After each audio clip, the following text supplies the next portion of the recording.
In this video, I will teach you how to renew your Mexican temporary residency visa. As I made this video, I renewed my own visa, so that's how you know that the information in this video is up to date and should work for you because it worked for me. If this video seems long, it is. And that's because I literally walk step by step through the entire process from start to finish, explaining every form, what it means, how to fill them out correctly, everything you should bring with you, and what to expect at the immigration office so that you can successfully renew your visa without the help of a lawyer. So let's get right into it. First things first is we're gonna look at the requirements. We want to find this, which is the official government website. Here we have a list, so I'm gonna make my own list. Documentos necesarios, necessary documents. Formato para solicitar trámite migratorio de estancia llenado de manera electrónica a través de la página de internet con firma. Okay, so we've got formato.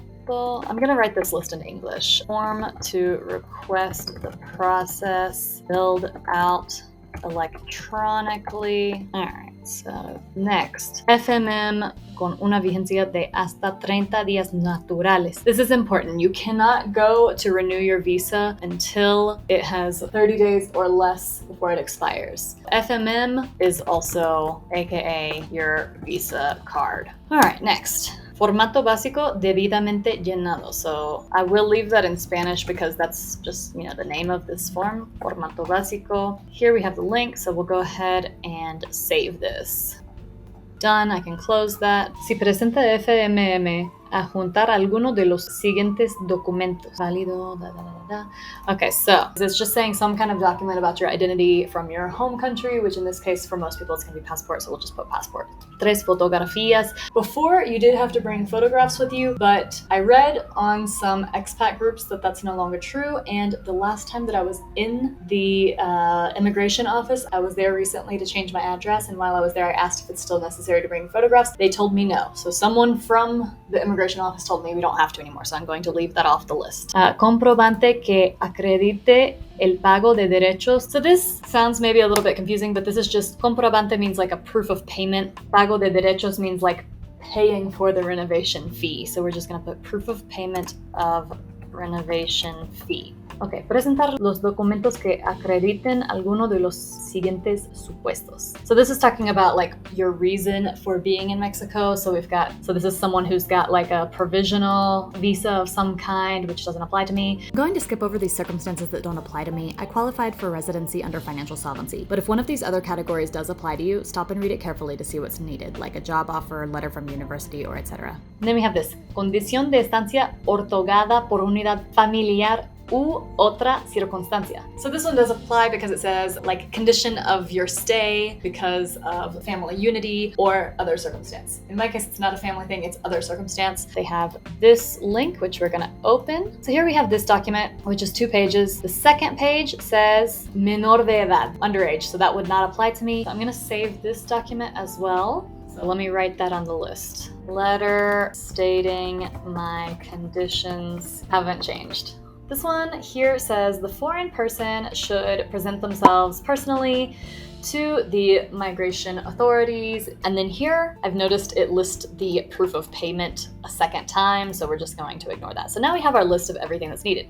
Let's keep going. So we've got costs. So when you are renewing a temporary resident visa, you can renew it for 1 year, 2 year, or 3 years. I'm planning on renewing mine for 3 years. My fee will be 8,993 pesos. So this form is going to be the same as this. So it's the form that you fill out online first in order to request the renewal, but then you must print it out and bring it with you to the migration office. So we're going to open that link and I'm going to save this here.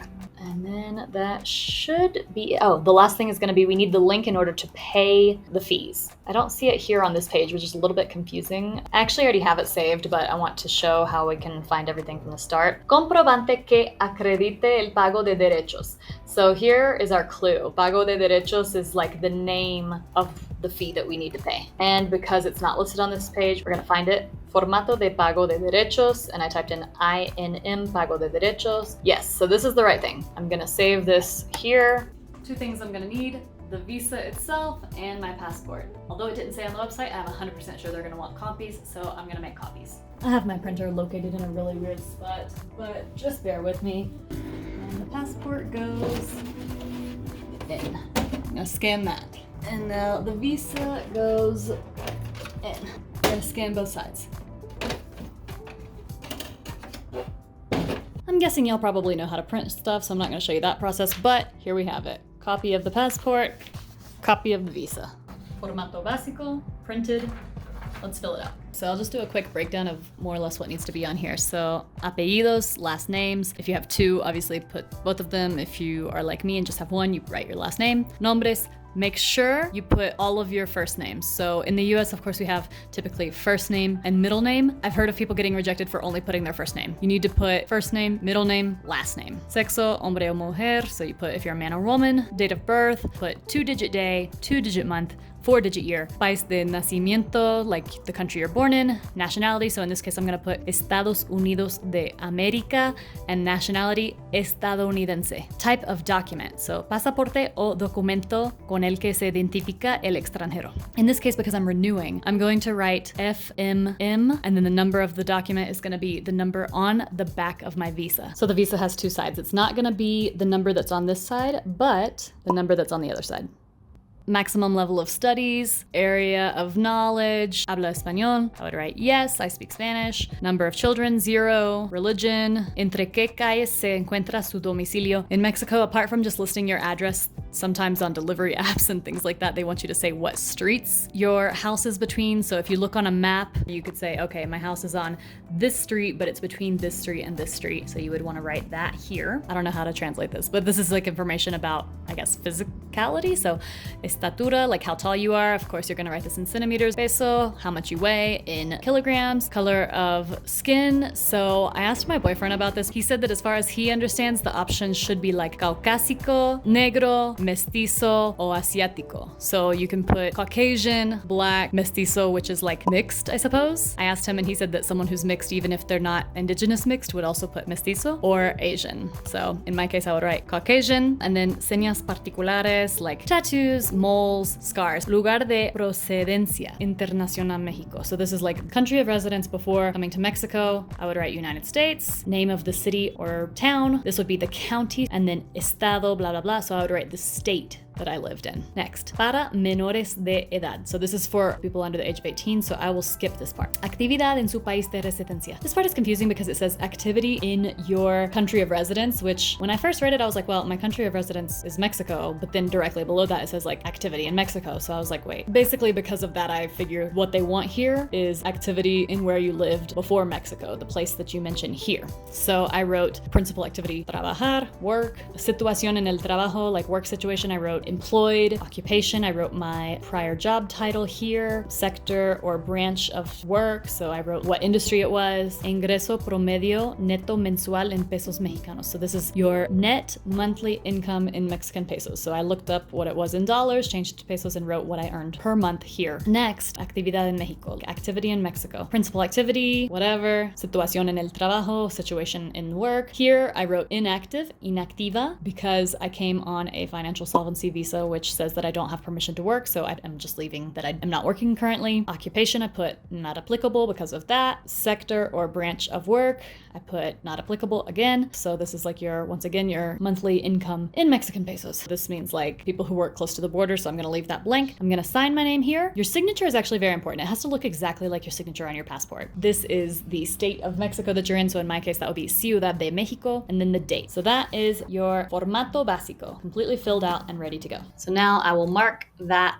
off the list. Formato básico, done. Next we have the letter stating that my conditions haven't changed. We will print the first page. I actually already printed this form out and filled it out, so I'm not gonna show it to you guys because it has all of my information on it, but I do have it. Entidad federativa, once again, is gonna be the state you live in Mexico, so in my case, Ciudad de Mexico. 2-digit day, 2-digit month, 4-digit year. Then quien suscribe, you're gonna write here your full name, first, middle, and last. Here you're gonna write your nationality, and here you're going to write your permanent address in Mexico. Here we're gonna write, once again, the number on the back of your visa. And then here you're gonna sign your name. Signature should look exactly like it does on your passport, and then write your full name. Form to request process, filled out electronically, and then printed. Go here. ¿Qué deseas hacer? What do you want to do? Extender la estancia. Extend your stay. Tarjeta de residente for renovación, for renovation, or renewal rather. Here you'll put your CURP, first and middle name, and then last, multiple if you have them, woman or man, date of birth, nationality, and then estado civil. Lugar de nacimiento means place of birth, so you're going to choose the country and then the state. Here I'm going to put forma migratoria along with the number, which is the number on the back of your visa. País de expedición, this is the country it was issued in, so in this case I'm using my visa as my identification, so I'm going to select Mexico as the country that put it out. Fecha de expedición is the date it was issued. Fecha de vencimiento, this is the date it expires. Your address in Mexico, your email address, and then save. Okay, I had a bit of an issue typing the @ sign because my laptop is Mexican, but anyways, it's resolved now. So now it gives me this confirmation page. So I'm gonna click print now, open. Now, something that happened to me one time when I was changing my address with INM is they rejected me because this tiny number in the footer was cut in half. You have to make sure that that doesn't happen when you print it. So I'm going to print. It can be in black and white. Just to make sure everything fits on the page, I'm gonna do like 95%. I think it might be something particular to my printer, but we're not gonna risk anything. I'm gonna make it a little bit smaller so that I don't have any issues. I reviewed the first 2 pages to make sure all of the information is correct, so I will set those aside. And on this page, here it says lugar, place. You write the state that you live in, your name, your full name, the date, and then your signature. Now that I've done that, I can mark it off the list. Boom. Okay, that has been done. We are kind of on the last step. I'm gonna go to this proof of payment of the fee. We're gonna fill this out. Type of person, if you're just a normal person, you're gonna be física. You're gonna put your last name, your second last name if you have one, your names, first and middle. I don't have an RFC. This is related to paying taxes, and your CURP. Okay, type of service. Okay, so I'm gonna select derecho de residente temporal. So it's the type of visa first and then the specific trámite. So this says temporary residency for 3 years, renewal. So I'm gonna select that. My state, Mexico City. On this, I'm actually not sure what I'm doing. I don't know if it should be Área Central or Ciudad de México. I'm gonna leave it as this and cross my fingers. Update from the future. They accepted my form, so I guess what I put was fine. So I hit submit. I've got some kind of reference code. I'm gonna print this.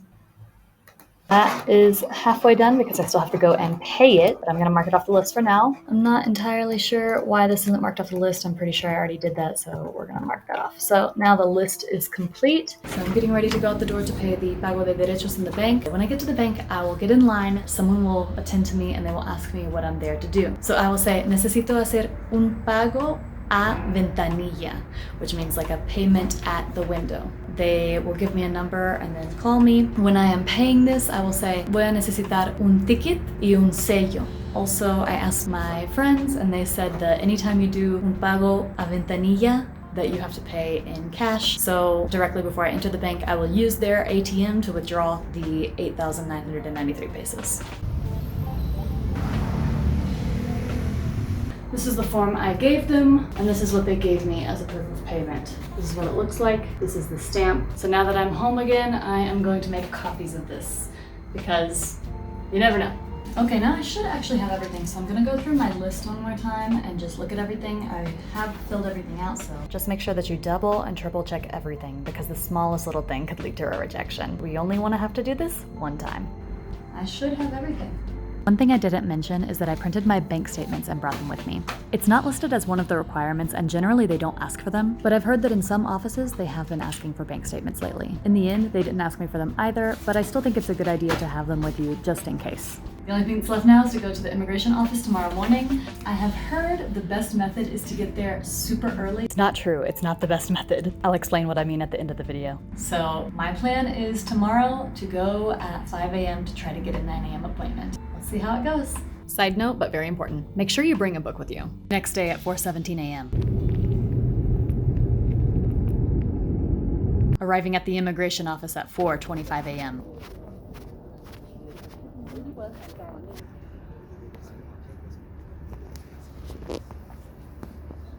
3 hours and 43 minutes later, I leave with an appointment for 11:30 a.m. I take an Uber to my apartment where I eat something and nap for an hour and a half. Then I leave again at 11:03 a.m.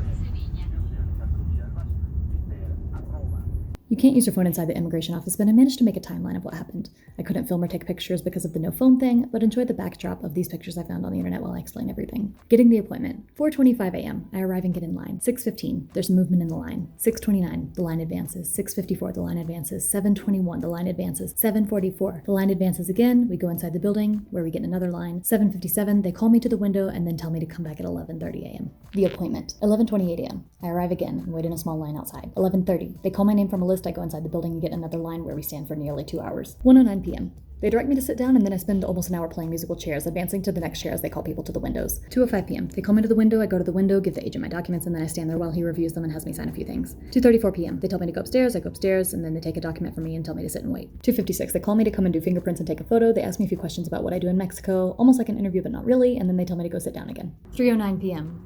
They call my name and hand me my new temporary resident card. It was a shit ton of work, but I was able to renew my visa without a lawyer. And if you follow this video step by step, you should be able to do the same. But here's the one thing that I would do differently if I had to do it again. I would not go so early in the morning. When I went to the immigration office before to change my address, I got there at 7:30 a.m. They gave me an appointment for 1 p.m. and I was out of the building by 3:45 p.m. This time I thought I could get it done faster, so I showed up at 4:30 in the morning, and even after that, I didn't finish until 3 o'clock. It took me more time to finish. Showing up that early and sitting on the sidewalk freezing my ass off was basically for nothing. So here's what I recommend you do. You have two options. Option one is to do everything in the same day like I did, and instead of showing up at 4:30 in the morning, show up at a reasonable time like 7:30. It'll still take all day long, but you can probably get everything done in the same day without having to sit in the cold like I did. Option two is to schedule an appointment ahead of time. I found out too little too late that it's possible to schedule an appointment for 2 weeks out. So you go to the INM office, you talk to someone, you wait in some line, I'm not sure which, you'll have to ask, but there's a certain line you wait in where they will give you an appointment for 2 weeks from the day that you're there. And supposedly this appointment should be early in the morning, meaning your process will go faster and you'll get done faster. If I had to do this process again, I would do it that way because being in the INM office all day was such a miserable experience. But honestly, I think the reason my experience was so fucking miserable was because of sitting outside on the sidewalk in the cold for several hours. I think that's what really did it for me. So basically what I'm trying to say is I do not recommend the early crack of dawn approach. I tried it, it was miserable, and it didn't actually help at all. If I had to do this process again, I would do anything except go that early in the morning again. And that's it. That's all that I have for you guys on this topic. I hope this video was useful. And if you have any questions, leave them in the comments. But keep in mind, I'm not a lawyer or any kind of legal professional. I'm just an amateur who's figuring this out on my own. If you like this video, check out my channel. I make videos about Spanish and my life in Mexico, so make sure to subscribe so you won't miss my future videos. Thanks. See you next time.